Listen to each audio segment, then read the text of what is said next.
Shannon thought it'd be a safe bet to buy a 26-year-old townhouse. Not too old, have a good track record.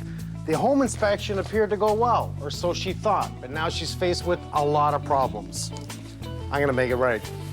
My sister had moved out west with her family and decided that they wanted to come home.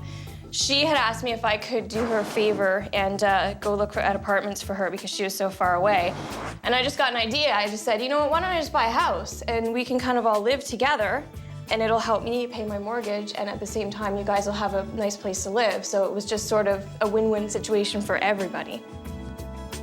There was just something about this house that I loved. Like the backyard, I really like it. There's a sliding door that goes from the kitchen to the backyard, and it's right across from a playground, so my nephew could go and play and stuff like that. So there were really a lot of things that I liked about this house. My home inspection, I thought, went really well. Everything kind of just looked cosmetic, and I thought, you know what? I can save some money, and I can do some renovations in a couple years. I can kind of live with the ugly kitchen and the ugly carpet, and it wasn't a big deal to me. The home inspector was very nice to me. He was very kind, but I don't know that he actually checked everything as thoroughly as he should have. Hi. Shannon? Mike, I'm nice Mike. to meet you. Nice to Thanks meet you. so much for coming. It's cold out, I don't like it. Come on in. I understand there's a few problems. There's quite a few problems. Yeah. Well, it's a cozy little place. Yeah. There's a hole in the ceiling. Yeah, there's a big hole in the ceiling. Looks like you've got some leaky plumbing. I had only been in the house for a week. I was standing in the kitchen and I could hear drip, drip, drip, and I'm like, where is that coming from? So I kind of looked around and then I looked up and sure enough, the water's leaking and then it kind of starts leaking quicker and faster and I just kind of stood there. The first thing I thought was, oh my gosh, I'm gonna have to rip that whole bathroom apart. You could tell it had been patched already, so the home inspector just kind of said, oh, don't worry about that, it's just previous water damage, and he said it's no big deal because the upstairs bathroom had been renovated. I read that in the report. Yeah. It seemed to be an old problem, Yeah, not a new yeah. problem. You got a plumber in here, didn't you? Yes, I did. And he was a plumber? Yes, well, he said he was. You said he was. He cut into the ceiling and he had a look at it and he looked for a leak and he said, I don't know where this leak is coming from. Let's go upstairs. All right. I just felt really like defeated because here's this guy saying he doesn't know where the leak is coming from and he refuses to fix it. So that was even more frustrating for me. This is a backsplit, eh? Yeah, lots and lots of levels. Very nice. Up to you.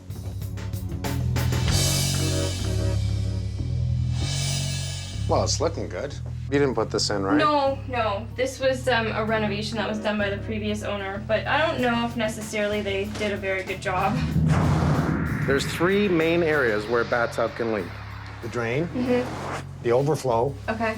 the shower head, but not just the shower head, but the shower head up here, there's Teflon tape in behind it, so it's 1, 2, 3 as one, Okay. and the other two would be the cleanup. I always thought it was the overflow.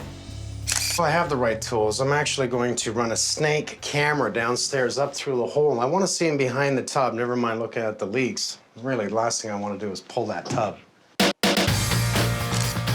There's our dryer duct right there, which runs back up, out through the garage. Dumb buggers. So this is the old dryer line, right? So the guy thought it was So easy? someone said, let's run a plumbing pipe out there. Now all of a sudden I've got this house and I just don't have the resources to fix all these problems. So I will take you into the master bedroom where we just discovered some mold. It's the first area, a window or a door from outside, because that's going to be the penetration points for rain, for snow, for weather. So we do have a little bit of surface mold here. That's definitely something that the inspector could have looked at or should have Was the looked at. baseboards there? No, they were not.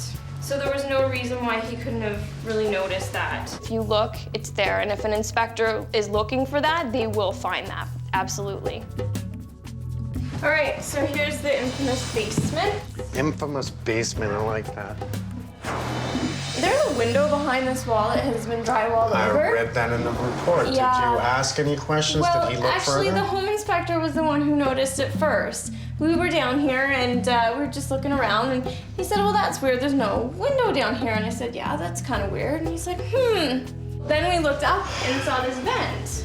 There's nothing coming out of it. Ooh, that's cold. Yeah. The home inspector did kind of wonder why there was a vent where there shouldn't have been that wasn't connected to the ductwork in the house. But he was just kind of like, well, maybe you should ask the homeowner. So we have the furnace room. Yeah. Okay, so we have steel framing. As soon as I see the electrical, Yeah. you got issues with electrical. Like, that's absolutely no. There's no grommet there whatsoever. If we're using any type of steel studding, in this case, it's a steel floor joist. Yeah. There's holes drilled for electrical. A grommet is the plastic protector that slips in that hole to stop the wire from actually scraping against the steel. Okay. If that wire wears through and touches the metal joist, this whole ceiling can become electrified. Now, if the ductwork's touching that, the plumbing's touching that, you touch it, you're gonna get a shock. These are things I'm gonna point out right away and say, that's an issue. You need a Okay. licensed electrical contractor in here to address this. The home inspector should have caught this, but I did not read about this in the report. So, Okie dokie. Oh. this is what's going on with the window. What do we have here? Gas. Yeah. We're not allowed to have an opening window or an exhaust within 3 feet of this meter. All right, they closed the zone.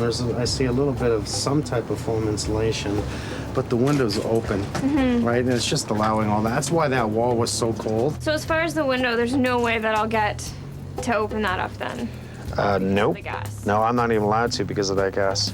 Okay, that is really something I definitely would have liked to know before I moved in. Yeah. It kind of ruined that whole investment and purchasing your first home. Like, it kind of ruined the whole, excitement of it, because now all of a sudden I've got this house and I just don't have the resources to fix all these problems. This is enough for now. I'm gonna grab some tools. I'm gonna do a complete scan of your house.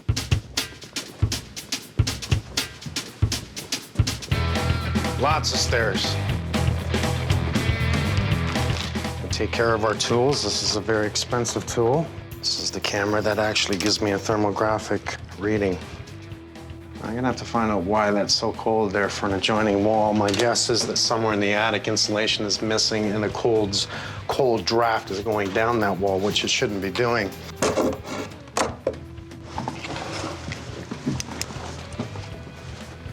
Look at the insulation.